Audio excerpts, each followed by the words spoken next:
Nadreen, गालबन कोई 58,000 कुल पाकिस्तानी हैं जिनके ज़िम्मे 8 अरब डॉलर। अभी मैं कैलकुलेट करने की कोशिश कर रहा था तो मेरे पास कैलकुलेटर में ज़ीरोज़ ही ख़त्म हो गई। 8 अरब डॉलर की करप्शन की गई है और ये जो सारे के सारे 8 अरब डॉलर हैं ये पाकिस्तान से बाहर मुंतकिल किए गए हैं।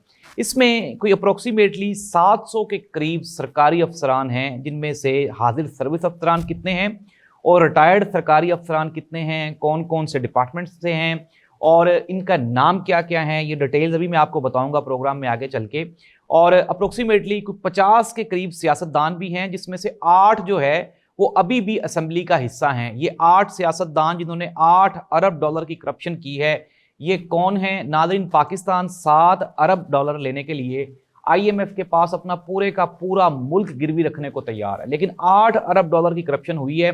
और ये जो 8 अरब डॉलर की करप्शन करने वाले कुल 58,000 ये जो पाकिस्तान के दुश्मन हैं, ये कौन हैं, डिटेल शामिल करेंगे आज के प्रोग्राम में। कौमी असम्बली में कल पाकिस्तान तहरीक इंसाफ डट गई। उन्होंने कहा कि जो ज्यादतियां आपने करनी थी आपने कर ली हैं, जो जुल्म आपने करने थे आपने कर लिए हैं, अब हम आपको ऑपरेशन भी नहीं करने देंगे, अब हम आपको अपनी मर्जी के खिलाफ, अपनी आवाम के खिलाफ कोई काम नहीं करने देंगे। दूसरी जानिब नाज़रीन, हुकूमत ने भी एक और मौक़िफ़ अपनाया, हुकूमत भी डट गई और हुकूमत ने एक नया प्लान जारी किया है। ये प्लान क्या है? KPK के लोगों के लिए इंतहाई अहम इंफॉर्मेशन है आज के प्रोग्राम में। ये जो कल नेशनल असम्बली में मुद्दा डिस्कस हुआ, इसका नतीजा क्या निकलने वाला है, ये बहुत अहम इंफॉर्मेशन है, आपके लिए जानना बहुत ज़रूरी है। और इसके बाद इमरान खान ने एक नई पॉलिसी का ऐलान किया है। पाकिस्तान तहरीक इंसाफ के 8 लोगों को नेशनल असम्बली से नाअहल कर दिया गया है। इसमें लीडर ऑफ अपोजिशन भी शामिल हैं।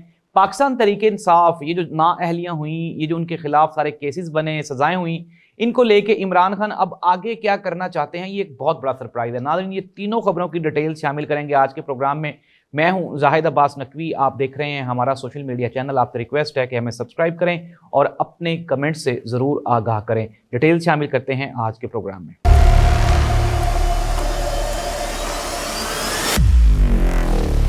नाज़रीन, अपने ना दिलों को थाम के बैठें और अब अगर हो सके तो अपने मोबाइल्स भी ले लें और कैलकुलेटर्स निकाल लें। इसमें अब जिक्र है 8 अरब डॉलर की करप्शन का। 8 अरब डॉलर। मैंने प्रोग्राम के स्टार्ट पे भी बताया कि मैंने तो कोशिश की कि हिसाब लगा लूं कि ये पाकिस्तानी पैसों में कितने रुपए बनते हैं, लेकिन मेरे तो कैलकुलेटर ने जवाब दे दिया, पता नहीं कितने पैसे बनते हैं। नाज़रीन, 8 अरब डॉलर पाकिस्तान से गुज़श्ता 3 साल में पाकिस्तान से बाहर नाजायज़ तरीकों से जायज़ तरीकों से ट्रांसफ़र कर दिए गए। कुल 58,000 पाकिस्तानी हैं, जिनमें से 37,000 पाकिस्तानियों ने पाकिस्तान की शहरियत ही छोड़ दी। उन्होंने कहा हमें नहीं चाहिए पाकिस्तान की शहरियत, बस हम डॉलर ले आए हैं, अब हम यहीं पे रहेंगे। नाज़रीन, अगर हम बात करें इसमें सरकारी अफसरान की, तो ये तकरीबन अप्रोक्सीमेटली कुछ 750 के करीब सरकारी अफसरान हैं। और मज़े की बात यह है कि इनमें से कोई अप्रोक्सीमेटली 40 to 60% एस रेशो है जो कि अभी हाजिर सर्विस अफसरान है। नाज़रीन, इसमें देखें, डरने की कोई बात नहीं है। जो भी बंदा करप्शन कर रहा है वो काबिल सजा है, वो पाकिस्तान का दुश्मन है, चाहे वो किसी भी डिपार्टमेंट से हो। नाज़रीन, ये जो अफसरान है, आपको सुन के हैरानी होगी, इसमें जो सबसे ज़्यादा तादाद है वो हमारी सिविल ब्यूरोक्रेसी की है। फिर इसमें कुछ जजेस हैं, कुछ इसमें हमारे जो, अगर हम बात करें बड़े इदारों की, फिर दोबारा आप कहेंगे कि इसकी ज़ुबान जलती है इदारों का नाम लेते हुए, इसमें हमारी मिलिट्री के लोग शामिल हैं, इसमें हमारे और भी जो सर्विसेज के लोग हैं वो भी इसमें शामिल हैं। अब हम बात करेंगे कि कहेंगे कि जी चलें जी, ये तो सारे के सारे सरकारी अफसरान हैं, क्या सियासतदान दूध के धुले हैं? तो मैं आपको अचंभे की बात बताता हूं कि 50 के करीब सियासतदान हैं और ये 50 के 50 मेंबर ऑफ पार्लियामेंट रह चुके हैं। इनमें से 8 लोग तो ऐसे हैं जो अभी भी हमारी मौजूदा पार्लियामेंट का हिस्सा हैं और ये भी इस करप्शन में शामिल हैं। नाज़रीन, आप अचंभे की और आप ये हैरत की बात देखें कि ये है वो सेटअप जिसको कि एस्टेब्लिशमेंट, इदारे और तमाम कुव्वतें सपोर्ट कर रही हैं और कह रही हैं कि जी ठीक है, चलने दें, करप्शन कुछ नहीं होती। नाज़रीन, ये गुज़श्ता 3 साल का डाटा है। अगर तो ये 6 महीने भी पुराना डाटा होता तो शायद ये भी इमरान खान के खाते में डाल दिया जाता, लेकिन अब हुकूमत इसलिए फंस गई है, बंदगली में आ गई है, क्योंकि ये जो डाटा है ये इमरान खान के बाद का है। ख्वाजा आसिफ साहब बोल पड़े और उसकी वजह मैंने आपको बता दी कि वो जो इकबाल संघेड़ा है, ये जो ADCR सियालकोट है। नाज़रीन, मैं आपको इस बंदे की अप्रोच बताऊं, पूरे पाकिस्तान में जितने भी ADCR है ना, खासतन पंजाब में, वो जो म्यूनसिपल एडमिनिस्ट्रेशन होती है उसके वो हेड नहीं होते। वो ADCG जो है वो म्यूनसिपल कॉरपोरेशन का हेड होता है। लेकिन सियालकोट में ये जो संघेड़ा साहब हैं और ख्वाजा आसिफ साहब की मेहरबानी की वजह से ये म्यूनिसिपल कॉरपोरेशन सियालकोट के ये हेड भी हैं। आप इमेजिन कर लें, अंदाजा लगाएं इनकी ताकत का। ये वही इकबाल संघेड़ा साहब हैं जो कि अगर आपको याद हो तो फरवरी 2024 के इलेक्शन में आरओ भी थे, और इन्हीं की बदौलत सियालकोट के इलेक्शन में बड़ी बड़ी करप्शन करवाई गई। नाज़रीन, अब ये जो पंजाब हुकूमत दावे कर रही है कि जी करप्शन के खिलाफ जीरो टॉलरेंस, जब ये पूरी की पूरी ब्यूरोक्रेसी आपके लिए खिदमात सर अंजाम दे रही थी या अभी भी दे रही है, तो आप इससे क्या तवक्को करते हैं कि ये दिहाड़ियां नहीं लगाएंगे, ये माल नहीं बनाएंगे? नाज़रीन, मैं ऐसे ऐसे एडीसीआर्स को जानता हूं जिनके पास लोग 5 मरला की अगर रजिस्ट्री करवाने के लिए जाते थे और वो रजिस्ट्री बिल्कुल ठीक होती थी, तो वो फिर भी 1 मरले की कीमत वो उससे रिश्वतन तलब करते थे उस साइल से। ये हालात है पाकिस्तान की ब्यूरोक्रेसी में। मेरे ऐसे ऐसे दोस्त अहबाब हैं कि जिनकी तनख्वाहें अगर हम बात करें 2.5 लाख, 3 लाख, 4 लाख, 5 लाख रुपए है, अगर सारी मुराद डाल भी दे तो 6 लाख रुपया बनता है, लेकिन उनकी एक एक रात का खर्चा 6-6 लाख रुपया है। उन्होंने अरबों रुपए की प्रॉपर्टीज बना रखी हैं। नाज़रीन, ये देखें, आप इमेजिन करें, ये सोर्सेज बता रहे हैं और ये खबरें जो हैं ये पूरे का पूरा मुल्क में अभी ये फैल चुकी हैं। और वो लोग जो ये कहते हैं करप्शन फ्री पाकिस्तान बनाएंगे, करप्शन से पाक पंजाब बनाएंगे, तो वो अगर हम एक तरफ बात करें, ये कहते थे किसी दौर में पिंकी पीरनी, मरियम गोगी, उन्होंने बड़ी करप्शन की, तो अब ये जो 8 अरब डॉलर की करप्शन जो कि साबित हो चुकी है, उनकी करप्शन तो साबित ही नहीं हुई। अगर साबित होती तो शायद आज वो जो कहते थे उसको गोगी को, फराह गोगी को, तो आज शायद वो भी जेल में होती, लेकिन वो तो नहीं पकड़ी गई करप्शन। लेकिन नाज़रीन, मौजूदा 8 अरब डॉलर की करप्शन है, इसने पाकिस्तान की सियासी तारीख को हिला के रख दिया है। अब अगर हम बात करें ख्वाजा आसिफ की, तो ख्वाजा आसिफ अपने उस एडीसीआर की वजह से एक साइड पे हैं, दूसरे वुज़रा दूसरी साइड पे हैं, और कई ऐसे वुज़रा इसकी जद में आने वाले हैं, इस करप्शन केस की जद में आने वाले हैं, जो कि एक तो नाजायज़ तरीके से जो कि मेंबर ऑफ पार्लियामेंटेरियन बने हैं, फिर उन्होंने इन्हीं ये जो ब्यूरोक्रेसी है इनसे अपने जायज़ नाजायज़ काम करवाए हैं। और मैं आपको दोबारा फिर बता रहा हूँ, ये जो ट्रांसफ़र पोस्टिंगों के लिए अरबों खरबों रुपया, करोड़ों रुपया एडीसीआर निकाल लेते हैं ना, वो हमारे एक दोस्त हैं मलिक सलमान साहब, उन्होंने एक कॉलम लिखा और उन्होंने कहा कि पीआईए की जब बोली लगी और जब वो गालबन वो कुछ अरब रुपए लगी उसकी बोली, तो उन्होंने कहा कि यार ये अगर फॉर एग्जांपल हमारे 4 एडीसीआर मिल जाएं तो वो पीआईए खरीद सकते हैं। तो नाज़रीन, ये है पाकिस्तान की सिविल ब्यूरोक्रेसी की ताकत और करप्शन का जादू।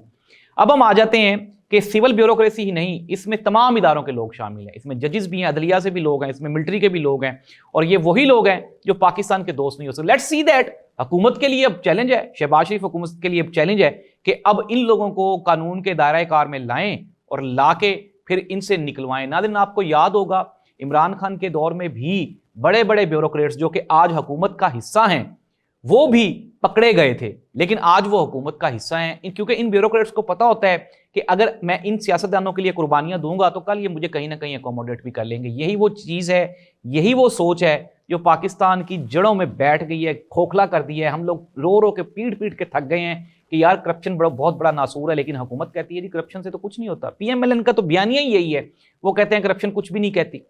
लेट्स सी दैट नाज़रीन कि ये जो करप्शन का जिन बाहर निकल आया है, अब ये किसी के भी काबू में नहीं आने वाला। शहबाज शरीफ साहब की वजारत उज़्मा की जो मैं कह रहा हूँ उम्र है, उसको खाने के लिए ये करप्शन का केस इनफ है। इट मीन्स दैट बड़ी तब्दीली आने वाली है। अब हम आगे बढ़ते हैं प्रोग्राम में। कल कौमी असम्बली में जो वज़ीर ममलिकत तलाल चौधरी और फिर असद कैसर, इनके दरमियान एक शदीद मुकालमा हुआ। मसला है KPK में ऑपरेशन का। नाज़रीन, KPK में इससे ये जो गुज़श्ता चंद रोज़ गुजरे हैं लगातार कंटिन्यूसली हमलों में 5 हमारे जो आला अफसरान हैं फ़ौज के वो शहीद हो चुके हैं, लगातार हमले हो रहे हैं। अब हुकूमत ये कहती है, हर चीज़ का मुर्दे इल्ज़ाम PTI को ठहराती है, कहते हैं PTI वाले लेके आए। नाज़रीन, हमारे सोर्सेज ने जब ये पता चलाया तो बाजवा साहब ने ऑन रिकॉर्ड ये बातें काफ़ी सारी डिनर्स पे की हैं। उन्होंने कहा जी कि जब तक मैं मौजूद था तो TTP वाले KPK में नहीं आके आबाद हुए थे। इट मीन्स दैट कि जब तक बाजवा साहब यहाँ पे मौजूद थे तो इमरान खान की हुकूमत बाजवा साहब की मौजूदगी में ख़त्म हो चुकी थी। इट मीन्स दैट कि PMLN के दौर में ये लोग यहाँ पे आए हैं और यहाँ पे आके आबाद हुए हैं। अब उनके साथ बंदूक, इमरान खान ये कहता है कि बातचीत के जरिए मामलात को हल किए जाएं, और इमरान खान की हुकूमत यानी कि अली अमीन गंडापुर वो दोहरे बयानात देता है। कभी वो कहता है कि जी इनके खिलाफ ऑपरेशन किया जाए, कभी वो कहता है बातचीत के साथ मसला हल किया जाए। नाज़रीन, इससे पहले भी तारीख शाहिद है कि कभी भी लड़ाइयों से वो फतूहात हासिल नहीं की जा सकी जो बातचीत के जरिए की जा सकती हैं। लेकिन जो बंदा भी रियासत के खिलाफ बंदूक उठाएगा उसके खिलाफ कानून हरकत में आना चाहिए। लेकिन मसला फिर यही है कि कानून कहाँ है, क्या ये वही कानून है जिसने पाकिस्तान तरीके इंसाफ के 8 मेंबर ऑफ पार्लियामेंटेरियंस को एक ही दिन में नाअहल कर दिया? वो जो मेंबर ऑफ कौमी असम्बली, नेशनल असम्बली हैं, इवन के जो leader of opposition Umar Ayub sahab हैं, उनको भी नाअहल कर दिया गया। एक तरफ फैसला होता है, फैसले के बाद उसकी कोई छानबीन नहीं, कोई अपील नहीं, कुछ भी नहीं, और उसके ऊपर आप नाअहली करके और आप वहाँ पे ज़मीनी इलेक्शन भी वहाँ पे अनाउंस कर रहे हैं। तो ऐसे कानून को कौन लाएगा? आप ये समझें, क्या पीटीआई ऐसे कानून के ऊपर अमल करेगी जिसके वजह से उनके तमाम जो मेंबर ऑफ पार्लियामेंटेरियन, उनको 10-10 साल कैदें हो चुकी हैं, नाअहल हो चुके हैं? केपीके में आप हर रोज़ ये कहते हैं कि आपकी हुकूमत ख़त्म कर दी जाएगी। नाज़रीन, मैं आपको आज ये ब्रेकिंग न्यूज़ दे रहा हूँ कि अगर पीटीआई की केपीके में हुकूमत ख़त्म कर दी गई तो एक ऐसा सियासी बहरान केपीके में जन्म लेगा जिसकी वजह से ये जो वहाँ पे दहशतगर्दी हो रही है ये शिद्दत इख्तियार कर जाएगी, और इसका at the end loss Pakistan को होगा, और पाकिस्तानियों को होगा, केपीके के लोगों को होगा, क्योंकि वो भी हमारे बहन भाई हैं, उन्होंने भी इस मुल्क के लिए कुर्बानियाँ दी हैं, उनका यहाँ पे हिस्सा है, और वो बेचारे तो हमेशा कुर्बानियाँ दे रहे हैं। तो ऐसी सूरत हाल में हमें केपीके के लोगों की जानों की हिफाजत करना सबसे पहला फर्ज होना चाहिए स्टेट का। किस तरह से करनी है ये पॉलिसी? अब ये जो पॉलिटिशियंस हैं इन्होंने, और कानून नाफिज करने वाले इदारे, इन्होंने मिल बैठ के बनानी है, लेकिन हुकूमत खुदारा अपने आप को संभाले। जितनी अग्रेसिव हुकूमत है इतनी ताकतवर नहीं है। आप पब्लिक पॉपुलैरिटी तो देखें, केपीके में तो पीएमएलएन की एक भी सीट नहीं है। अगर आप वो मखसूस नशिस्तें निकाल दें तो फिर क्या बनेगा इनका? तो नाज़रीन, ये जो सूरत हाल है इंतहाई तशवीशनाक है। इमरान खान ने यही कहा है कि हम ज़मीनी इंतखाबात का बाइकआउट करेंगे। बैरिस्टर गौहर ने कहा है कि अभी हम इस पर बातचीत कर रहे हैं, लेट्स सी दैट के क्या होता है। नाज़रीन, पाकिस्तान में करप्शन का जिन बेकाबू हो चुका है, बोतल से बाहर निकल चुका है। दूसरी जानिब अगर हम बात कर लें कि अभी मैंने जो आपको पॉलिटिकल अनार्की की बताई है तो वो पीक पे है, और तीसरी जानिब जो इत्तहादी हैं हुकूमत के, उन्होंने भी अब हुकूमत से बेदारी का ऐलान शुरू कर दिया। इट मीन्स दैट कि आने वाले दिनों में, मैं आपको दोबारा फिर ये खबर बता रहा हूँ, सोर्सेज ये बता रहे हैं कि शायद जो मोहसिन नकवी हुकूमत है वो शायद दोबारा आ रही है। इस दुआ के साथ कि पाकिस्तान में जो भी नया सेटअप आए वो पाकिस्तान की फलाह बहबूद के लिए काम करे। अल्लाह इस मुल्क का हामी नासिर हो। अल्लाह हाफ़िज़।